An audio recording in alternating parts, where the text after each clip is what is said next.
কিছুদিন আগে আমি মাটি দিয়ে কিভাবে কিউই ফল তৈরি করে এবং সেটাকে রং করেছিলাম তার একটা ভিডিও কিন্তু টিউটোরিয়াল দিয়েছিলাম। আর কালই তো আমি কিভাবে মাটি দিয়ে অ্যাভোকাডো ফল তৈরি করেছিলাম ও রং করেছিলাম সেটার একটা টিউটোরিয়াল দিয়েছি। তো চলো আজকে আমি তোমাদের সঙ্গে শেয়ার করবো যে কিভাবে আমি মাটি দিয়ে ড্রাগন ফল তৈরি করেছি এবং রং করেছি। তো মাটি দিয়ে যে ড্রাগন ফলটি আমি তৈরি করছি এটার লুক আমি অনেকটা এইরকম টাইপের রাখার চেষ্টা করেছি, যেমনটা একটা ড্রাগন ফল মাঝখান বরাবর কেটে দিলে হয় আর কি। তো দেখো এখানটায় কিন্তু একটা ড্রাগন ফলের প্রথমে শেপ দিয়ে নিয়ে ওটাকে দেখো অর্ধেক অর্ধেক করে কিন্তু এখানটা আমি কেটে নিয়েছি। তারপরে ওটাকে জল দিয়ে খুব ভালো মতো করে কিন্তু মসৃণ করে নিয়েছি। আর মসৃণ করা হয়ে গেলে ড্রাগন ফলের ওপরের দিকে যেরকম ডিটেলিং গুলো থাকে ওই রকমই ধরনের দেখো মাটি দিয়ে তৈরি করে ওগুলোকে দেখো জল দিয়ে খুব ভালো মতো করে অ্যাটাচ করে নিয়েছি। আর একটু তুলির সাহায্যে কিন্তু মসৃণও করে নিয়েছি।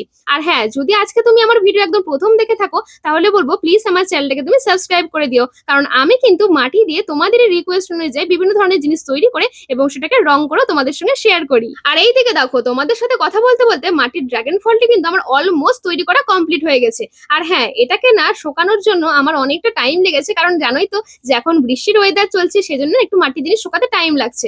মোটামুটি এটা 3 দিন রেখে দিয়েছিলাম শুকানোর জন্য, তারপরেই কিন্তু আমি এটাকে রং করতে বসেছি। আর তোমরা তো জানোই যে মাটির কোনো জিনিস রং করার আগে আমি একটা হোয়াইটের বেস কালার করে নিয়ে তারপরেই কিন্তু অন্যান্য কালারগুলো অ্যাপ্লাই করি। আর এতে করে না অন্যান্য কালারগুলো খুব ভালো মতো করে ফুটে ওঠে। আর বাই দ্য ওয়ে, আমার যারা ছোট ছোট মিষ্টি বন্ধুরা আছো যাদের সামনে হাতের কাজ, তারা যদি এই ধরনের কোনো কিছু তৈরি করে দেখাতে চাও তাহলে অবশ্যই কিন্তু চেষ্টা করবে হোয়াইটের বেস কালার করে নিয়ে তারপরেই কিন্তু কালার করার। এতে করে কিন্তু খুবই ভালো লাগবে দেখতে। আর তোমরা যদি বেস কালার ছাড়া রং করো তাহলে না অতটাও ভালো লাগবে না দেখতে। আর এইদিকে দেখো তোমাদের সাথে বকবক করতে করতে ড্রাগন ফলের যেরকম কালার হয় ওইরকম একটা কালার করে নিয়েছি, আর গ্রিন দিয়ে দেখো একটু হাইলাইটও করে দিয়েছি যাতে এটা একদম রিয়েলিস্টিক দেখতে লাগে। আর ড্রাগন ফলের ভেতরটা যেরকম দেখতে হয় ওই রকমই দেখো একটা লুক রাখার এখানটা আমি চেষ্টা করেছি। সো হ্যাঁ, আমার মাটি দিয়ে ড্রাগন ফল তো একদম তৈরি। এবার তোমরা এটা দেখে জানাও যে কেমন হয়েছে। আর যদি ভালো লেগে থাকে তাহলে একটু লাইক করে চ্যানেলটাকে সাবস্ক্রাইব করে দিও।